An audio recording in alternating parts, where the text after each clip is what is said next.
baik.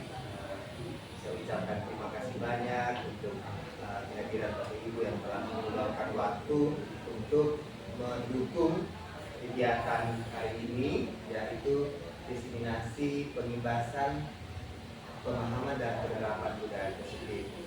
Selamat siang Bapak Ibu. Selamat siang Aceh. Kepada Bapak Wakasek juga saya ucapkan terima kasih atas waktunya. Salam sejahtera untuk kita semua. Syukur pada siang hari ini kita diberikan kesehatan, semangat untuk melanjutkan tugas kita.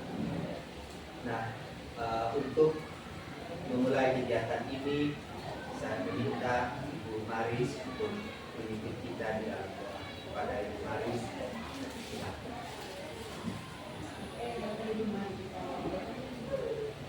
Terima kasih Bapak di surga atas kami ini sudah berada di komunitas ini bersama-sama dengan Aceh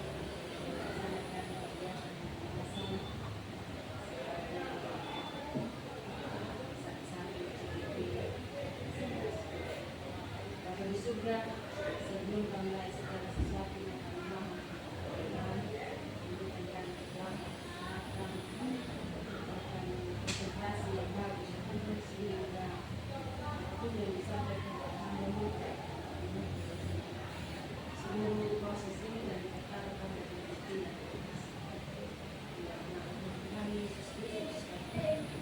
Amin. Terima kasih Ibu Maris. Dan berikut untuk mendukung kegiatan ini, saya meminta juga kepada Bapak Wakasek, Bapak Brigom Neren untuk menyampaikan beberapa arahan terkait tugas kami sebagai CGP untuk melakukan pemahaman dan penerapan budaya positif. Kepada Bapak Wakasek, waktu dan tempat kami persilakan.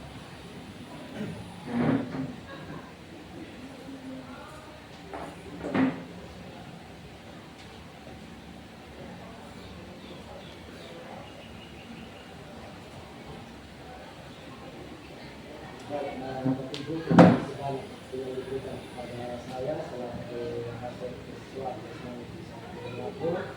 Bapak Ibu, terkait dengan psikologi yang akan disimulasi sebagai kajian ini merupakan rangkaian kegiatan dalam pendidikan kultural. Ini Bapak Ibu kalau kita simak secara baik bahwa psikologi ini sangat baik diterapkan pada lembaga terutama lembaga sekolah. Disiplin efektif ini. Jadi disiplin efektif ini mengangkat kita pada apa yang kita buat itu yang nanti akan kita peroleh. Di disiplin efektif ini sangat bermanfaat kita guru kita membaca literatur dengan disiplin efektif itu bisa diterapkan di sekolah. Baik proses belajar, proses apa itu harus disampaikan lebih awal. Karena pada generasi sekarang ini kalau tidak informasi lebih awal mereka akan cenderung akan berkelak mini. Itu sering terjadi karena sejauh ini setelah saya amati ketika ada berkelak mini pada jadi awalnya itu secara langsung kita yang memulai lebih dulu. Mungkin saja yang mungkin lebih jauh, dia akan menjelaskan lagi terkait dengan disiplin positif yang mau disimulasi dan iya.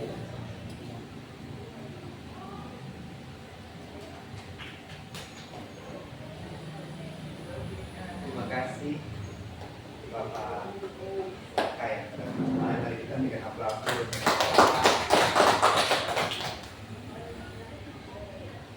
Terima kasih Bapak Wakas sudah mendukung kegiatan ini. Kami sebagai CGP selalu mendukung, selalu membutuhkan dukungan Bapak Wakas. Mungkin siang ini kepala sekolah juga bersama kami karena ibu kepala sekolah dari ada kegiatan, jadi Bapak Wakas yang akan mewakili kita di siang hari ini.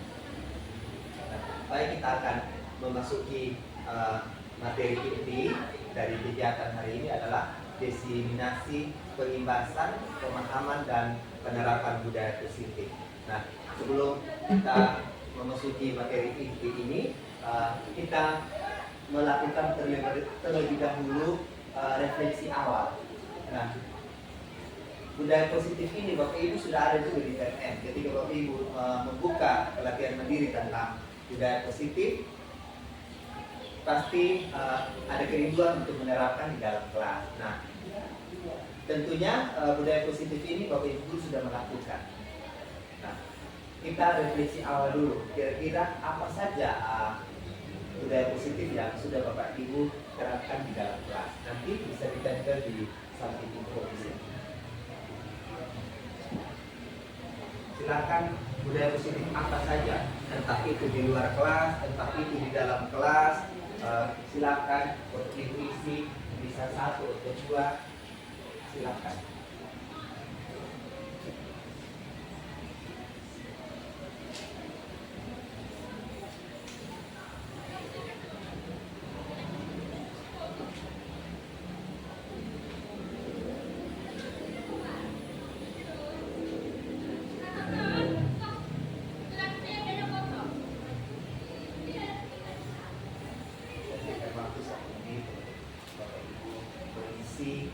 Refleksi awal tersebut.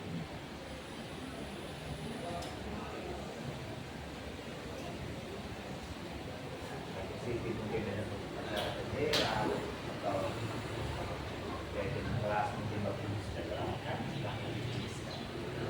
Dan sudah boleh menempel pada papan.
Saya beda sendiri.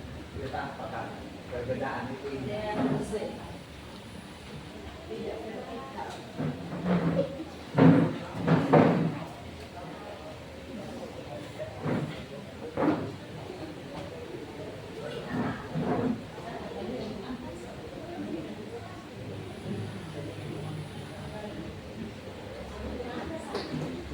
Ya, terima kasih Bapak Ibu telah mengisi refleksi awal. Saya akan membaca beberapa ya hasil refleksi awal Bapak Ibu.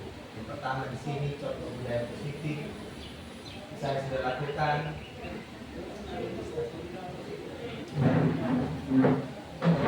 Saya sudah lakukan senyum, sapa, dan salam dengan peserta didik. Oke, mantap. Berikut melaksanakan kerja bakti bersikap sopan. Melaksanakan kerja bakti bersikap sopan. Berikut memberikan salam dan sapa terhadap murid, mengucapkan terima kasih kepada murid melakukan hal baik, meminta maaf jika melakukan atau mengucapkan kata yang kurang mengenakan. Bagus. Dan berikut beradab sebelum memulai KBM, yang kedisiplinan ya. Terus ada senyum sapa salam ya.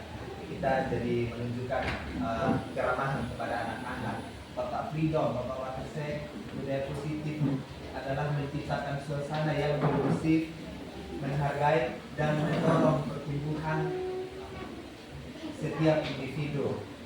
Berikut, membiasakan anak-anak untuk berliterasi sebelum mulai pelajaran. Berikut, tidak langsung memarahi siswa dan menanyakan alasan mengapa ia melakukan pelanggaran.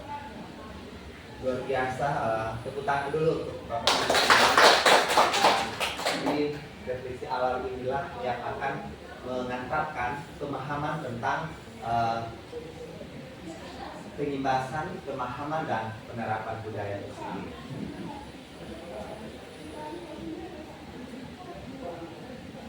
Berikut saya perkenalkan dulu hasil saya ini. Yang pertama Ibu Eva Haryati Israel Eskom. Tenaga praktik saya adalah Ibu Evalina melalui huruf SPD DR, dan saya sendiri sebagai CGP Subsumsi Beran Jurumbat SPD DR.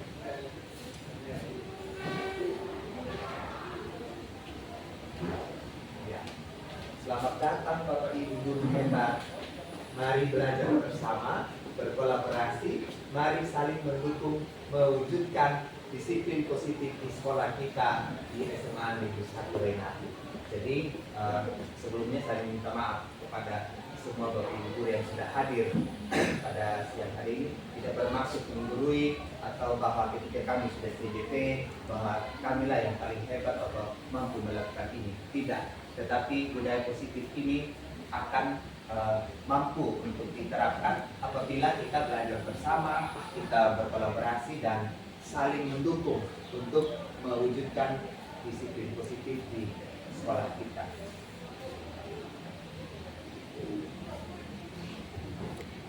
Ya. Kita screening dulu sebelum melakukan kegiatan meeting. Seperti biasa pasti kita di kelas Bapak Ibu menerapkan screening. Tujuannya supaya biar lebih relax. Kita tepuk yes. Jadi kalau saya bilang tepuk 1, Bapak Ibu jawabnya yes. Tepuk 1, yes. Tepuk 2, oke. Tepuk 3, semangat. Tepuk 4, konsentrasi. Tepuk 5, siap belajar. Bisa hafal? Bisa. Oke. Kita mulai. Tepuk 1, yes. Tepuk 2, oke. Tepuk 3, semangat. Tepuk 4, konsentrasi. Tepuk 5, siap belajar. Tepuk tangan untuk semua. Nah, kita akan masuk di konsep utama budaya positif ini ada 8 Bapak Ibu. Yang pertama, perubahan paradigma belajar. Yang kedua, disiplin positif. Yang ketiga, kebutuhan dasar manusia. Yang keempat, motivasi perilaku manusia. Yang kelima, nilai kebajikan. Keenam, posisi kontrol guru. Ketujuh, keyakinan kelas. Dan 8 adalah segitiga restitusi. Nah, kita masuk pada pembelajaran dengan paradigma baru. Nah, Bapak Ibu, itu sudah hampir 2 tahun lebih, yaitu melakukan implementasi kurikulum merdeka ya, Bapak Ibu. Nah, di sini prinsip dari pembelajaran dengan paradigma baru itu, yaitu pembelajaran dengan paradigma baru dilakukan dengan prinsip pembelajaran yang terdiferensiasi sehingga setiap siswa belajar sesuai dengan kebutuhan dari tahap perkembangannya untuk mewujudkan profil pelajar Pancasila. Pembelajaran berdiferensiasi adalah pembelajaran yang memberi keleluasan pada siswa untuk meningkatkan potensi dirinya sesuai dengan kesiapan belajar, minat, dan profil belajar siswa tersebut. Jadi pembelajaran paradigma baru itu lebih difokuskan kepada pembelajaran berdiferensiasi. Kita tahu persis bahwa pembelajaran berdiferensiasi itu adalah tipe, gaya belajar, latar belakang, karakter, bakat minat anak sudah harus kita punyai. Bagi guru sebelum mengajar sudah harus ada data tersebut sehingga terlaksananya sebuah pembelajaran berdiferensiasi. Karena pembelajaran berdiferensiasi ini adalah menghargai bakat minat anak dan tipe dan gaya belajar itu Bapak Ibu guru harus mengakomodir atau penuhi kebutuhan belajar siswa sesuai dengan kesiapan belajar dan muridnya. Nah, ini profil belajar Pancasila yang bermuat pada prinsip pembelajaran pada Dikmaka. Jadi Bapak Ibu sudah ingat ya, sudah tahu 5 profil belajar, 6 profil atau 5? 6 profil belajar Pancasila.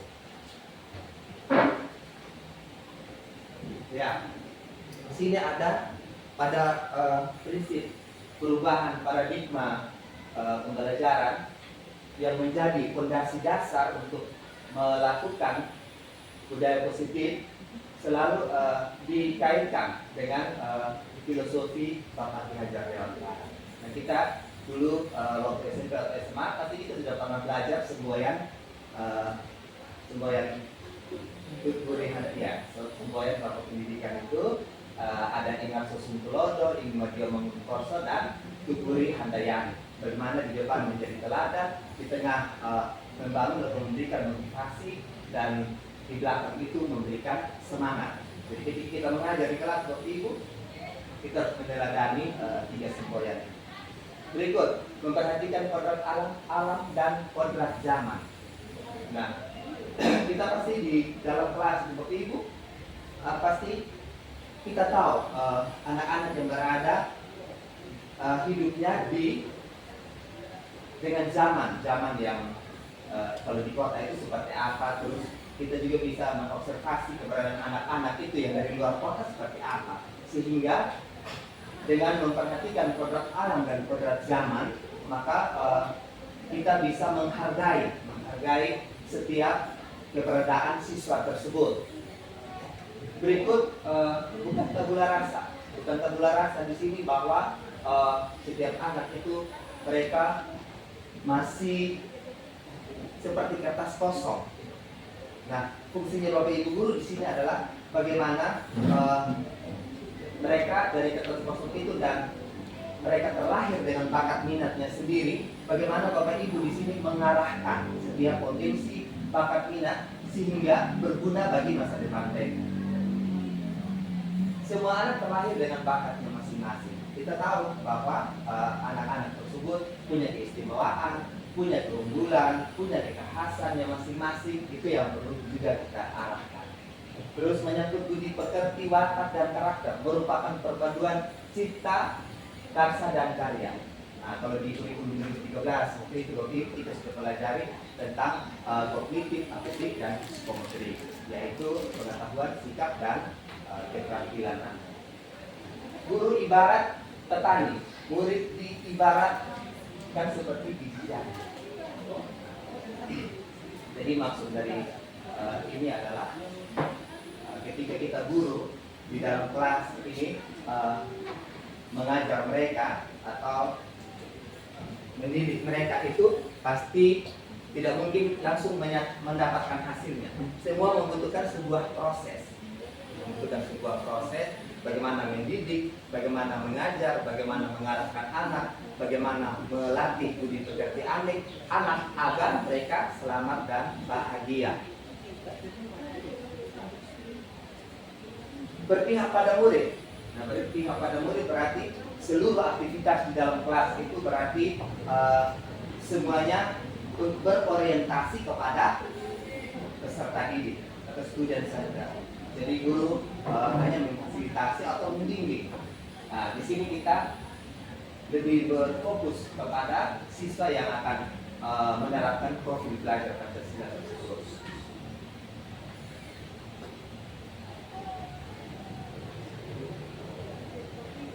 Nah, perubahan paradigma yang baru ini Bapak Ibu tentunya di sebuah lingkungan atau lembaga mengharapkan bahwa sekolah tersebut adanya sebuah lingkungan yang positif, aman, nyaman bagi murid-murid dan mereka harus mampu berpikir, bertindak, mencipta, dan merdeka, mandiri, dan bertanggung jawab. Hasilnya, disiplin dikaitkan dengan kontrol, dalam hal ini kontrol guru dalam menghadapi murid.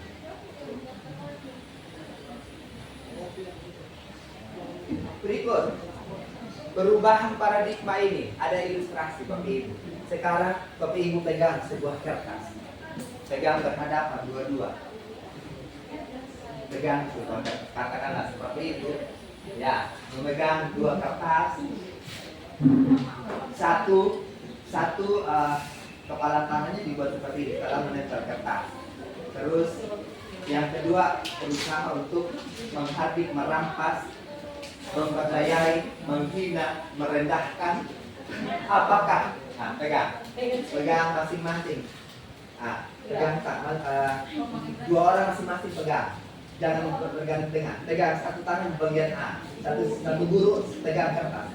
Yang sebelahnya mau membuka. Jadi saling memegang gitu. Ya, berhadapan. Nah, Ibu Isa dan Pak Yongki. Ibu Maris dengan Pak Frido. Ibu Moni dengan siapa yang bagian mengepal kertas itu dan siapa yang bagian merampas. Siapa yang bagian merampas? Karena kertas itu adalah nilai diri dari Bapak Ibu, potensi yang Bapak Ibu miliki. Nah, sekarang siapa yang bagian untuk membujuk, mengancam, menghardik, meraih? Terus siapa yang bagian untuk memegang itu harta atau potensi atau nilai diri dari Bapak Ibu guru? Silakan. Dan sekarang ini saya pegang ini. Terus ini Pak Martin, dia merampas untuk membuka ini untuk mengambil, misalnya mengambil nilai diri itu.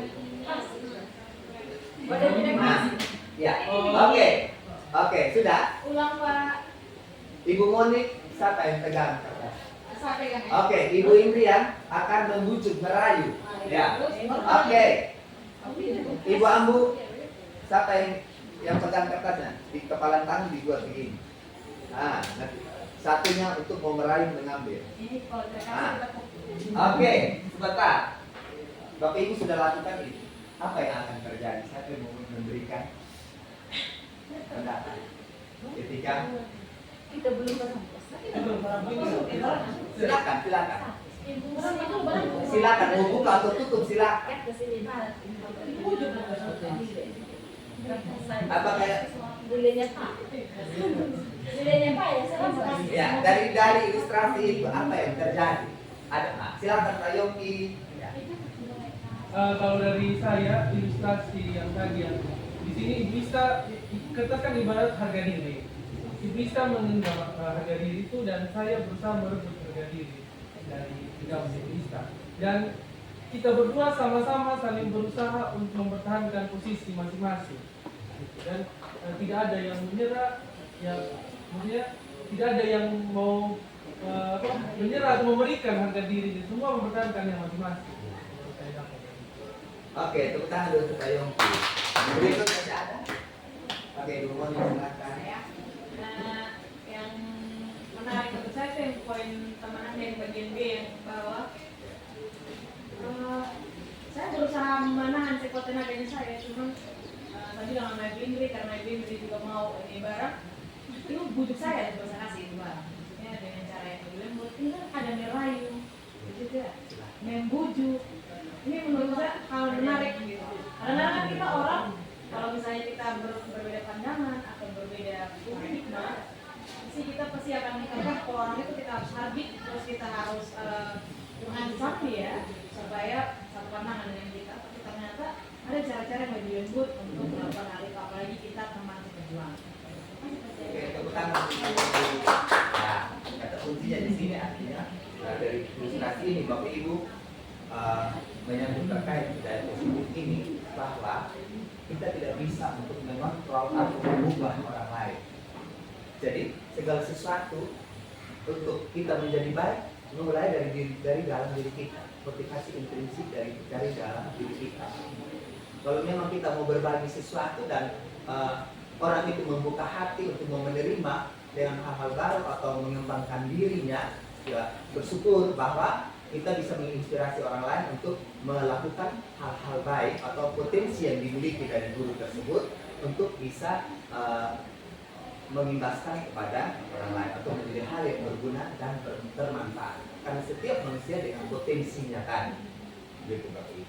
Jadi ini menceritakan bahwa kita tidak bisa mengubah orang lain, kita tidak bisa memaksakan orang lain untuk menjadi apa yang kita inginkan.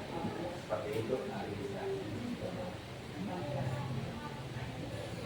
Berikut ini tentang miskonsepsi perubahan paradigma teori kontrol. Nah, di sini ada ilusi guru mengontrol murid berdasarkan paparan Dr. William Glasser.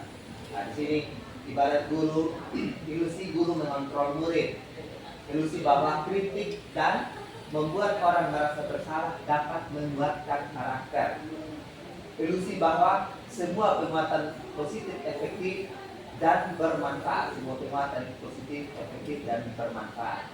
Berikut ilusi bahwa orang dewasa itu memiliki hak untuk memaksa. Jadi terkait dengan ilusi kontrol ini, bahwa ini merupakan miskonsepsi bahwa itu belum tentu semuanya. Ketika kita dulu kan kadang mengontrol anak, berharap untuk menjadi keinginannya kita. Padahalnya mereka punya sebuah kebebasan, mereka punya sebuah kesenangan, mereka juga punya sebuah kekuasaan, mereka juga butuh yang namanya tidak mau diatur oleh orang lain karena mereka punya hobi yang berbeda, kesenangan yang berbeda. Jadi semua ini miskonsepsi ini belum tentu baik guru atau untuk membuat mereka harus berubah dan segala macam.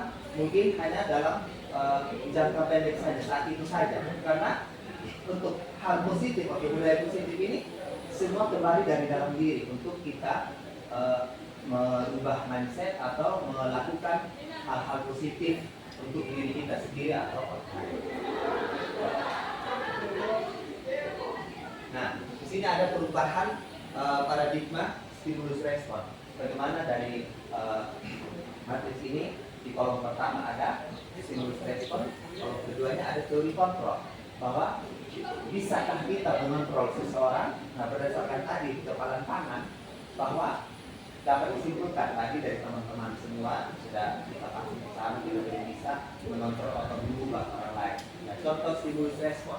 Stimulus respon ini kita mencoba mengubah orang agar berpandangan sama seperti kita. Kalau teori kontrolnya, kita berusaha memahami pandangan orang lain tentang dunia. Itu berdasarkan teori kontrol. Berikut, perilaku buruk dilihat sebagai suatu kesalahan, stimulus responnya. Tetapi pada teori kontrol, bahwa semua perilaku memiliki tujuan. Berikut, orang lain bisa mengontrol saya pada stimulus respon. Tetapi pada teori kontrol, Anda tidak bisa mengontrol orang lain. Berikut, saya bisa mengontrol orang lain. Namun pada teori kontrol, Anda tidak bisa mengontrol orang lain. Pemaksaan ada pada saat rujukan gagal. Nah, teori kontrolnya adalah kolaborasi dan kesepakatan menciptakan pilihan-pilihan baru. Berikut, model berpikir menang atau kalah. Nah, pada teori kontrolnya adalah model berpikir menang-menang. Karena bisa menang-menang tadi dari ilustrasi tadi, kita tidak bisa memaksa orang lain atau mengontrol atau mengubah orang lain. Karena semua punya tujuan yang berbeda, punya pendapat yang berbeda, punya tujuan yang berbeda untuk melakukan sesuatu.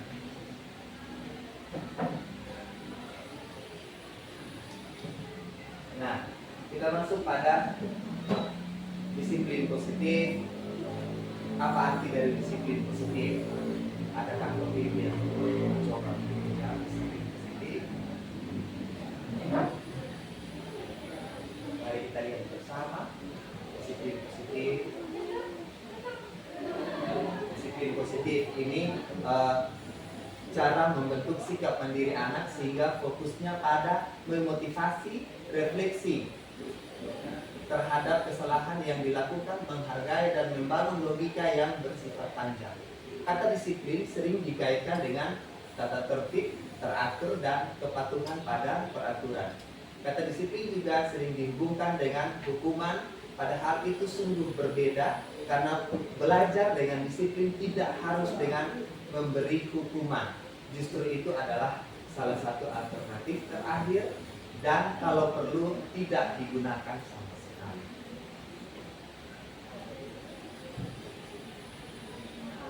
Kembali lagi kepada Bapak Ki Hajar Dewantara bahwa Ki Hajar Dewantara itu menyatakan bahwa untuk mencapai kemerdekaan atau dalam konteks pendidikan kita saat ini dan untuk menciptakan murid yang merdeka, syarat utamanya adalah harus ada disiplin yang kuat.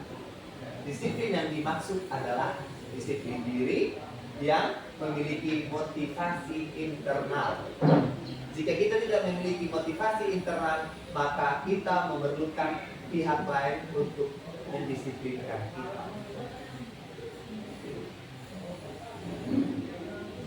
Berikut di sini ada bahkan atau diagram tentang disiplin positif.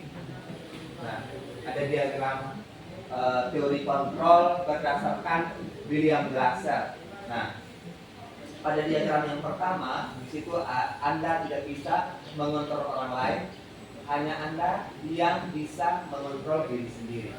Untuk diagram yang kedua, yaitu semua perilaku memiliki tujuan.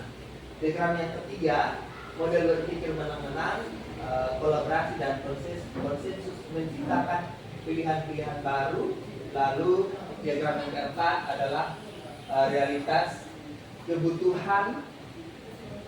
Kita berbeda, kita berusaha memahami paradigma orang lain tentang dunia. Setiap orang memiliki gambaran yang berbeda. Nah, makna disiplin positif yang sesungguhnya itu Bapak Ibu, kembali lagi pada teori kontrol, bahwa kita tidak bisa mengubah orang lain. Nah, jadi makna disiplin yang sesungguhnya itu bagaimana kita belajar kontrol diri dengan menggali potensi kita. Kita lebih berfokus pada diri kita, karena makna disiplin itu bagaimana kita mengembangkan diri, meningkatkan kompetensi, lebih berfokus pada diri kita bahwa kita itu punya sebuah potensi untuk melakukan hal-hal yang lebih baik, yang mulia. Jadi ada nilai yang kita punya di situ. Nah, pada diagram yang kedua, semua perilaku memiliki tujuan. Nah, berdasarkan teori motivasi ini dibagi menjadi dua bagian. Yang pertama ada motivasi ekstrinsik dan ada motivasi intrinsik. Nah, contoh motivasi ekstrinsik untuk menghindari hukuman. Yang kedua untuk mendapatkan imbalan. Nah, contoh kalau untuk menghindari hukuman, misalnya seorang siswa dia ingin mengerjakan PR. Oh, saya ingin mengerjakan PR supaya guru saya tidak dapat marah dari guru. Seperti itu. Kalau saya mau bersihkan kelas supaya saya tidak ditegur oleh siswa. Nah, itu contoh motivasi ekstrinsik. Untuk mendapatkan imbalan, misalnya ketika diskusi kelompok di dalam kelas, ada anak yang sebagai sumber belajar di dalam. Ketika dia mempresentasikan materinya, saya ingin dapat pujian dari teman-teman, saya ingin dapat pujian dari Bapak Ibu guru. Itu contoh untuk mendapatkan imbalan. Saya ingin dapat pujian dari orang tua, misalnya seperti itu. Yang ketiga, untuk menghargai diri sendiri. Nah, ini terkait dengan makna disiplin. Yang mana yang motivasi yang kedua ini, motivasi yang benar itu motivasi intrinsik. Motivasi yang berada dari dalam diri kita sendiri atau dari peserta didik itu sendiri. Misalnya, dia ingin mengendarai atau dia ingin cipta karya mengendarai motor dengan menggunakan helm. Nah, berarti dia tahu bahwa untuk mengendarai itu dia butuh sebuah keselamatan dalam diri. Ketika dia celaka, berarti dia sudah bisa untuk menjaga dirinya. Atau misalnya dia ingin mendapatkan nilai yang baik dari Bapak Ibu guru. Untuk dia lebih melakukan sebuah kebaikan, dia menyadari bahwa itu sebuah tanggung jawab dalam dirinya. maka dia mengerjakan tugas atau PR, dan tentunya dia juga berharap bahwa dia belajar dan meningkatkan potensi pada dirinya anak tersebut. Nah, jadi yang ketiga ini akan lebih baik dilakukan ya untuk menghargai diri sendiri, bahwa disiplin positif yang sesungguhnya itu adalah yang paling baik untuk dilakukan adalah motivasi intrinsik. Karena motivasi intrinsik itu adalah sesuatu yang dilakukan dari dalam diri manusia itu sendiri tanpa ada paksaan, seperti itu ya, tanpa ada paksaan. Itu dia tidak dikontrol, karena tidak dikontrol atau di bawah pengawasan siapapun, sehingga dia terus melakukan hal-hal positif yang dinamakan dengan nilai-nilai kebajikan. Nilai-nilai kebajikan itu seperti apa, Bapak Ibu? Nilai-nilai kebajikan itu misalnya kalau anak-anak di sini melakukan sopan santun, peduli, saling menghargai, integritas, kebijaksanaan, ketabahan, kesetiaan, komitmen, semua hal positif itu yang dinamakan dengan nilai-nilai kebajikan universal. Jadi dari nilai-nilai kebajikan universal inilah akan dituangkan di dalam keyakinan kelas. Nah, keyakinan kelas kita sudah ketahui bersama bahwa sudah disepakati bersama oleh Bapak Ibu guru dan anak-anak. Nah, pada diagram berikut ada 5 posisi kontrol. 5 posisi kontrol guru itu ada sebagai penghukum, pembuat rasa bersalah, teman, pemantau, dan manajer. Nah, kalau penghukum pasti kita pernah melakukan itu. Misalnya anak-anak terlambat, oh sudah, kamu terlambat, silakan push up 5 kali, misalnya. Itu berupa pengumuman. Berikut, atau kalau ada upacara bendera, misalnya anak-anak terlambat, silakan pilih sampah, seperti itu. Lalu pembuat rasa bersalah. Bagaimana membuat anak rasa bersalah untuk menyadari kesalahannya. Berikut ada seperti teman. Nah, kita memainkan 5 peran ini di dalam kehidupan sehari-hari di sekolah kita sudah lakukan. Kalau teman, tolong misalnya anak tersebut tidak pakai dasi atau tidak pinggang. Nah, kamu pakai dasi atau tidak pinggang ya, dan memenuhi keadaan di sekolah, misalnya seperti itu. Kita bahasanya lebih seperti teman. Pemantau. Nah, misalnya di dalam kelas kita mengajar atau ngasih ulangan apa, kita akan memantau perilaku anak tersebut. Yang kelima adalah manajer. Manajer, bagaimana sikap manajer di sini adalah ketika misalnya anak itu tidak mengikuti apel pagi atau dia tidak mengerjakan PR, kita bertanya, kita pasti akan cari tahu alasannya apa. Lalu kita akan menuntun, mengarahkan, membimbing dan membina anak tersebut. Karena kita sebagai manajer itu adalah, katakanlah kita sebagai seorang pemimpin untuk bagaimana memimpin anak-anak untuk membentuk karakter atau pribadi anak tersebut. Nah, jadi dari 5 posisi kontrol yang paling baru dilakukan oleh Bapak Ibu adalah manajer. Nah, bagaimana seorang manajer itu melakukan hal-hal yang baik kepada anak-anak dengan cara menuntut, mengarahkan. Pada paradigma baru, disiplin positif ini adalah dengan kita melakukan segitiga restitusi. Apa itu segitiga restitusi? Di sini fungsi Bapak Guru, Bapak Ibu Guru adalah bagaimana mencari solusi dari masalah anak. Dengan cara apa? Yang pertama, di situ menstabilkan identitas. Yang kedua, validasi tindakan yang salah. Maaf, ada sedikitnya sedikit clear ya. Validasi tindakan yang salah. Berikut menanyakan keyakinan.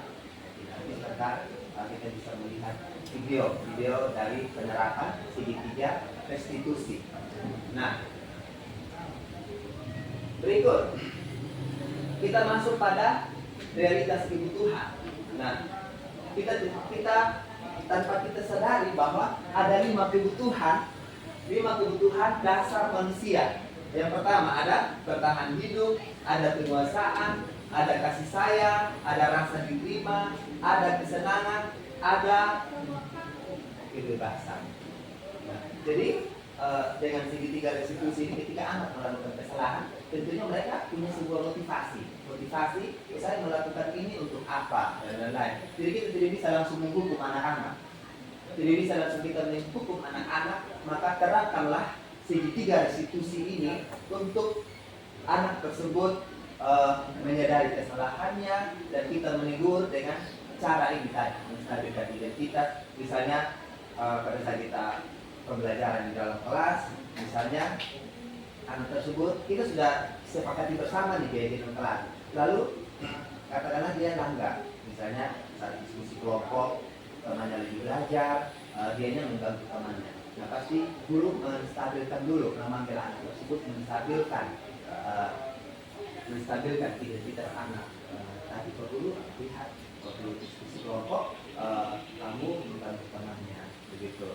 Setiap kita manusia kan melakukan kesalahan, dan kita ingin menjadi orang yang lebih baik. Nah, kalau itu contoh menstabilkan identitas. Kalau validasi kesalahan yang salah, validasi kesalahan yang salah, tanyakan alasan kenapa dia melakukan itu. Tanyakan alasan kenapa kamu melakukan itu, begitu. Nah, yang ketiga, menanyakan keyakinan kelas. Lebih mempertegas atau lebih meyakinkan lagi bahwa yang kamu lakukan tadi itu bertentangan tidak dengan keyakinan kelas. Nah, itu yang dinamakan segitiga restitusi. Bahasa-bahasa positif yang membangun, tidak lagi untuk bahasa-bahasa yang mengganggu kenyamanan anak. Jadi well-beingnya, kenyamanannya, psikisnya itu, oh iya, ternyata 5 khusus kontrol manager ini kita terapkan di dalam kelas bersama anak-anak.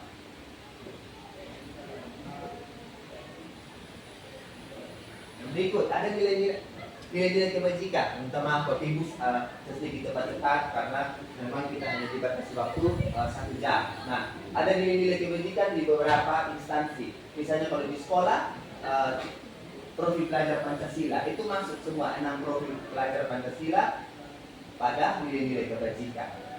Berikut misalnya pada institusi atau ibu primary, bahwa mereka juga mengakui bahwa nilai-nilai kebajikan itu ada pada setiap organisasi. Keterampilan hidup, nah nilai-nilai kebajikan di situ masuk, dapat dipercaya, lurus hati, pendengar, dan seterusnya. Berikut keyakinan kelas. Saya rasa Bapak Ibu juga sudah membuka pelatihan TMM dan sudah mempelajari, memahami, dan kita bersama-sama menerapkan keyakinan kelas ini di dalam kelas.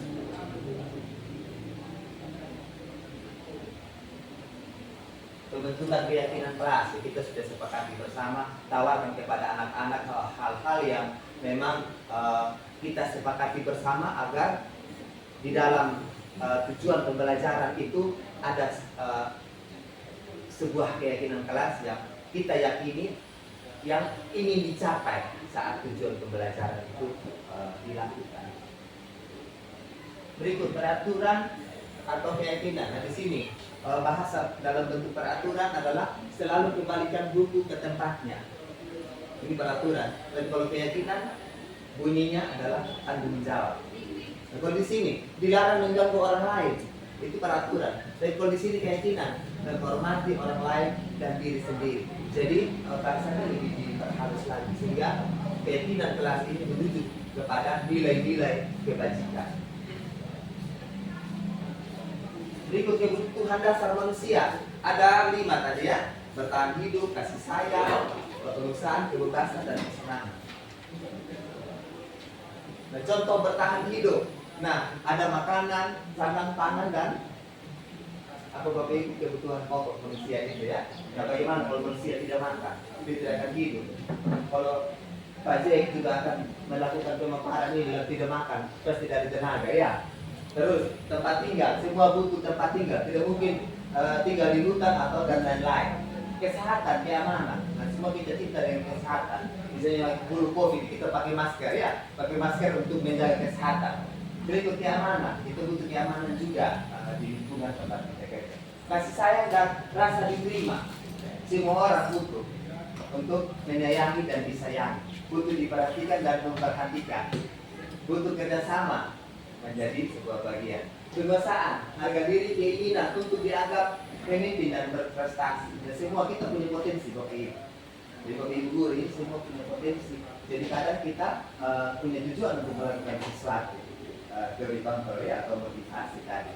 Nah, motivasi prinsipnya ya sebagai orang beragam kita melakukan hal terbaik untuk kita bisa menaruh hal baik dulu untuk kita bisa masuk surga.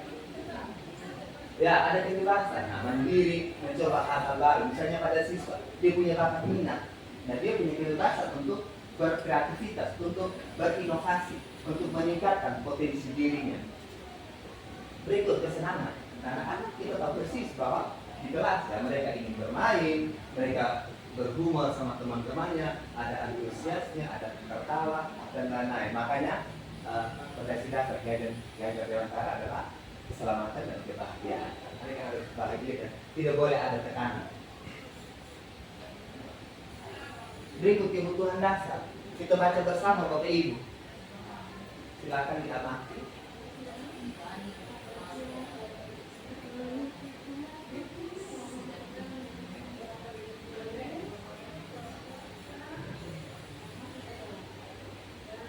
Berdasarkan ilustrasi ini, bagaimana keterkaitan dengan 5 kebutuhan dasar manusia.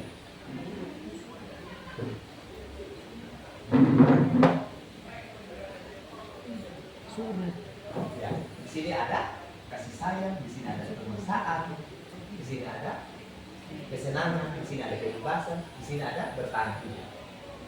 Apa kaitannya dengan si Agus melakukan itu? Meresahkan ibu guru ini. Mari kita lihat bersama. Silakan dibaca Bapak Ibu.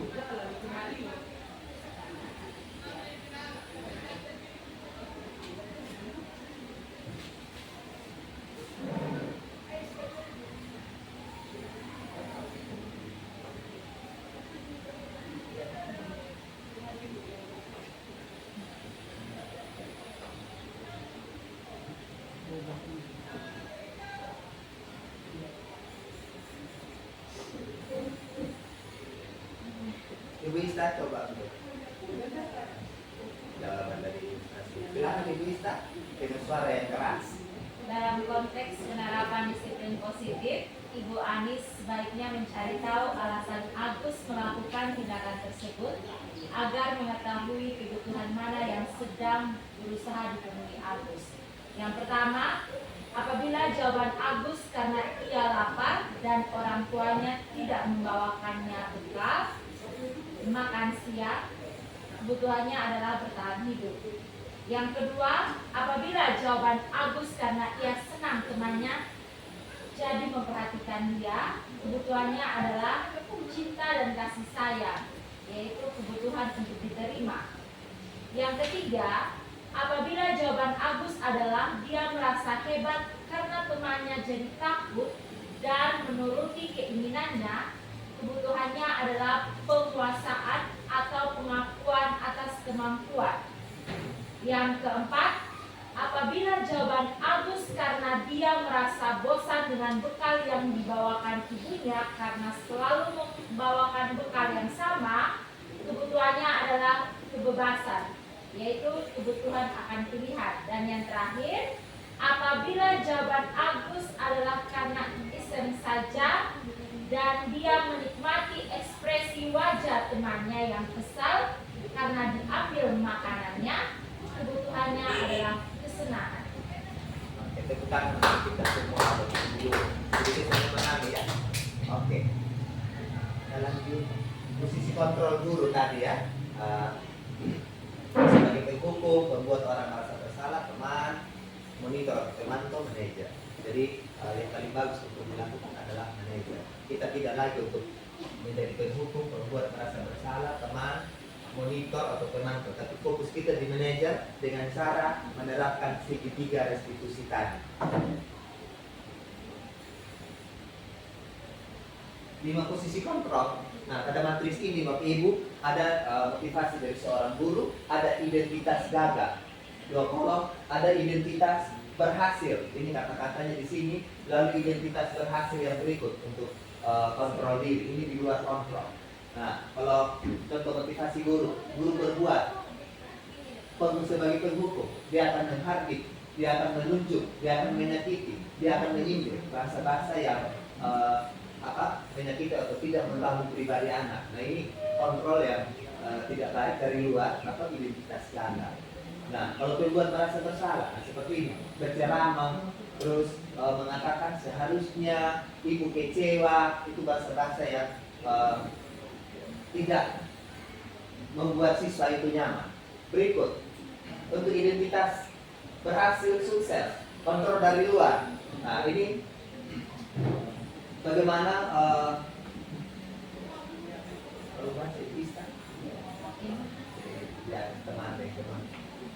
Yang teman guru berbuat yaitu membuatkan alasan-alasan untuk muridnya, sedangkan yang pemantau menghitung dan mengukur. Ya, di atasnya itu teman dan termantau apa? Mengharapkan imbalan atau ketergantungan pada orang lain. Ya. Jadi itu merupakan identitas berhasil namun kontrol dari luar.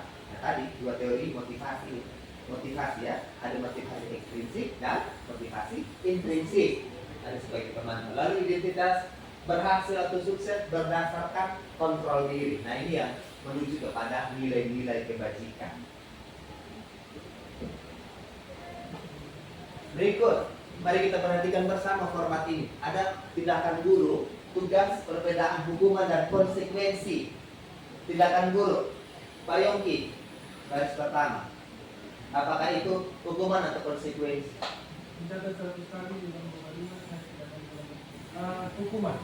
Oke, disimpan dulu. Ibu Indri, yang kedua.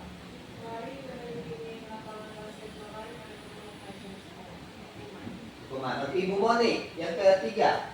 Murid diminta untuk push up 15 kali karena tidak menggunakan masker ke sekolah. Hukuman. Oke, Ibu Ambu, yang keempat. Perhatikan kertas tugas teman yang telah dicoret. Hukuman. Oke, Ibu Oki, yang kelima. Kan simpangan air di meja tulis karena tersenggol pada saat belajar. Konsekuensi. Oke, Ibu. Murid disuruh untuk mengenakan sepatu seharian di sekolah karena tidak mengenakan sepatu hitam. Konsekuensi. Pak Marten, Ibu Maris, ya. Rajin dengan nilai 18 dan tetap hukuman. Oke, mari kita lihat jawaban ini. Yang benar jawaban saya kasih tebos dengan coklat. Yang barusan konsekuensi. Silakan kita perhatikan bersama. Siapa yang jawabannya benar? Angkat kaki, angkat tangan. Ya, saya kasih bintang 5. Siapa yang salah? Ya, tidak ada yang salah dan benar. Karena kita menstabilkan sesuatu gunakan segitiga restitusi. Karena kita punya hak berpendapat. Oke, kita lanjut. Perbedaan hukuman dan konsekuensi. Bapak Ibu bisa melihat seperti ini. Nah, ada hukuman, ada konsekuensinya. Ya kan? Tidak bisa dibayangin bahwa oke. Berikut, apa itu restitusi? Nah, ini yang harus kita perdalam. Setelah kita memahami semua tentang budaya positif itu, penekanan kita di sini adalah bagaimana segitiga restitusi ini dilakukan oleh manajer.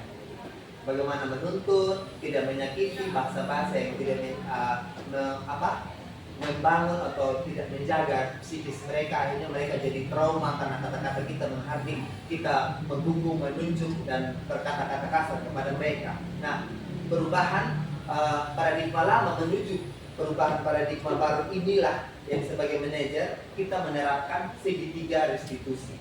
Nah, segitiga restitusi adalah proses menciptakan kondisi bagi murid untuk memperbaiki kesalahan mereka sehingga mereka bisa kembali kepada kelompok mereka dengan karakter yang lebih kuat.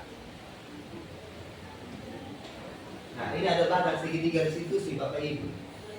Bagaimana cara membahasakan atau step by step kita melakukan segitiga restitusi itu. Nah, yang pertama di bawah menstabilkan identitas. Kata-kata kita apa yang kita gunakan menggunakan, setiap orang pasti pernah melakukan kesalahan. Kamu bukan satu-satunya yang pernah melakukan ini. Seperti contoh yang tadi ya. Nah, berikut, validasi tindakan yang salah. Kamu tentu punya alasan mengapa melakukan ini. Adakah cara yang lebih efektif untuk mendapatkan apa yang kamu butuhkan? Nah, itu validasi tindakan yang salah. Berikut, menanyakan keyakinan anak tersebut. Nilai-nilai apa yang telah kita sepakati bersama? Kamu ingin menjadi orang yang seperti apa? Bertentangan tidak dengan perilaku yang kamu buat tadi. Sementara kita sudah sepakati bersama untuk keyakinan kelas tersebut. Seperti ini. Jadi ini putaran atau step by step dari pelaksanaan. Ketiga, restitusi. Nah, menstabilkan identitas. Ini kata-katanya di sini. Untuk membuat anak yang merasa gagal karena berbuat salah menjadi positif terhadap dirinya. Ini menstabilkan identitas. Jadi sebentar, file ini materi saya bagikan di dalam group. Kita berkolaborasi belajar bersama. Validasi kebutuhan. Sudah ya, tadi itu membantu murid mengenali basic atau kebutuhan dasar yang ingin dipenuhinya ketika melakukan kesalahan tersebut. Kembali lagi kepada 5 kebutuhan dasar. Tetapi dari konsep manajer segitiga restitusi ini tetap kita berupaya melakukan. Berikut, menanyakan keyakinan. Nah, anak melihat kesalahannya dihubungkan dengan norma sosial dan nilai-nilai yang mendasari manusia berinteraksi dengan orang lain. Kan, rasanya kita sudah paham bersama ya. Berikut ciri-ciri restitusi. 9 ciri.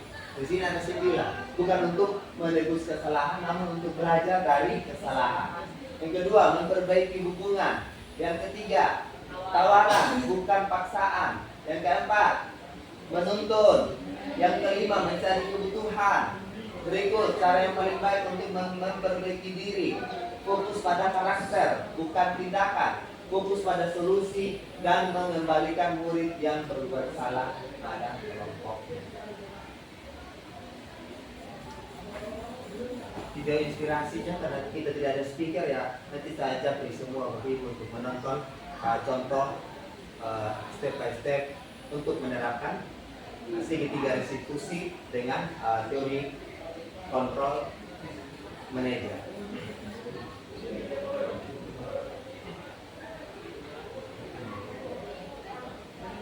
Terima kasih, salam dan bahagia. Nah, Bapak Ibu, mungkin dari pemaparan atau kita sudah berbagi belajar bersama tentang budaya positif ini, apakah ada yang ingin untuk berbagi praktik baik? Satu orang bisa berbagi praktik baik berdasarkan ulasan atau pemahaman materi budaya positif. Lalu jika ingin bertanya juga silakan, kita juga akan menjawab bersama karena sama-sama kita sebagai guru juga menemukan tantangan yang sama. Mungkin berbeda kasus, tetapi sama-sama kita menyelesaikan tantangan tersebut. Silakan mungkin 2 orang, 1 orang menurut refleksi nanti. Ya. Silakan Ibu Ista.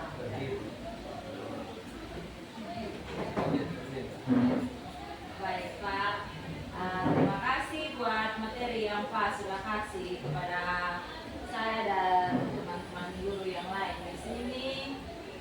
Materi dari guru penggerak tentang budaya positif. Nah, dari sini juga kita belajar tentang budaya positif dengan kata-kata atau kalimat-kalimat yang membangun untuk kita terapkan nanti di kelas, baik di dalam kelas atau di sekitar lingkungan kita, intinya untuk kebaikan. Dan tadi saya lihat kita belajar tentang apa sebenarnya restitusi, yaitu dimana tentang kita itu lebih sebagai manajer ya, dimana manajer itu kata-katanya yang lebih diperhalus lagi daripada yang sebagai pemantau atau teman dan sebagainya.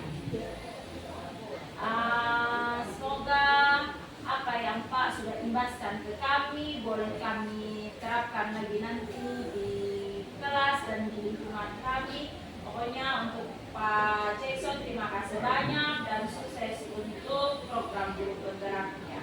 Tepuk tangan dulu untuk Pak Jackson. Ya, semoga ungkapan hati Ibu Ista mungkin bisa sama dengan ibu yang lain, kedua juga setelah memahami materi ini kita bisa aplikasikan di dalam kelas. Kita punya tujuan yang lebih baik, punya impian yang lebih baik lagi ke depan untuk menerapkan nilai-nilai kebajikan. Apakah masih ada? Kalau tidak ada, mungkin ada yang mau berefleksi. Berefleksi sudah? Ibu Ista sudah? Sudah. Oke, itu bagian dari refleksi. Yang mungkin ada mau berbagi praktik baik atau bertanya? Oke. Kalau begitu, oh iya silakan Pak Yongki. Saya refleksi hasil pemaparan dari materi yang sudah berikan.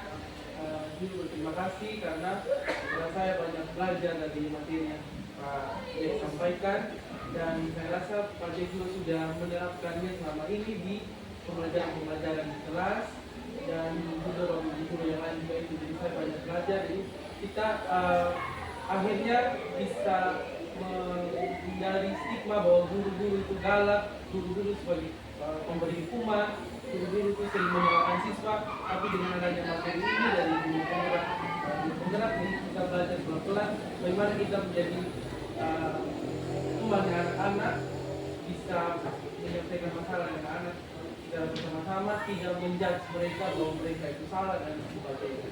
Jadi intinya materi yang disampaikan Pak Jack sudah sangat jelas dan semoga bermanfaat bagi kita bagi guru dan khususnya bagi anak-anak kita di SMA kita.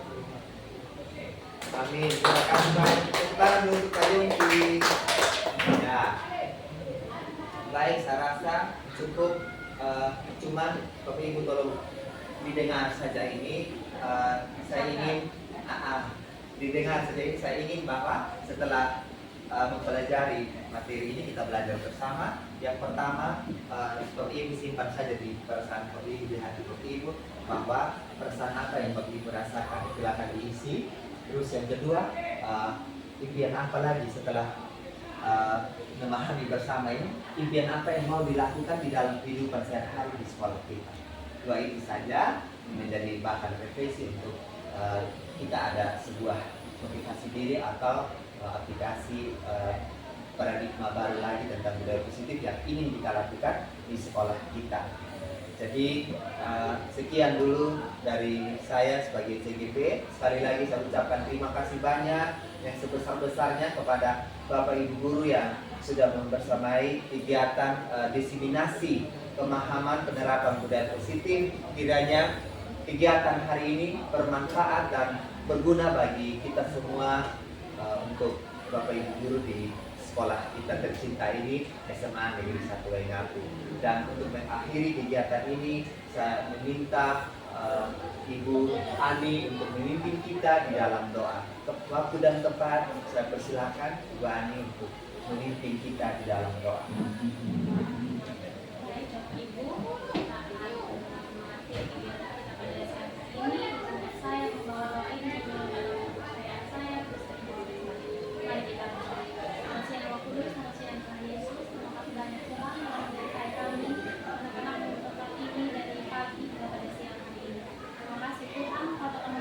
Kami pada kegiatan dari Pak Jackson pada hari ini, Tuhan kiranya apa yang telah kami dengarkan tadi dapat kami lakukan dalam kehidupan kami hari-hari. Kiranya Tuhan menuntun kami agar menjadi seorang pribadi yang lebih baik, Bapak, agar kami dapat memberikan yang terbaik bagi kita. Dan menyerahkan seluruh kehidupan kami, Bapak, dalam Tuhan kasih. Terima kasih banyak Tuhan menurut permohonan kami dalam nama Yesus Kristus kami sudah berdoa. Haleluya. Terima kasih Bu Ina. Selamat siang semua. Selamat beraktivitas. Salam dan bahagia. Salam dan bahagia. Tepuk tangan untuk kita.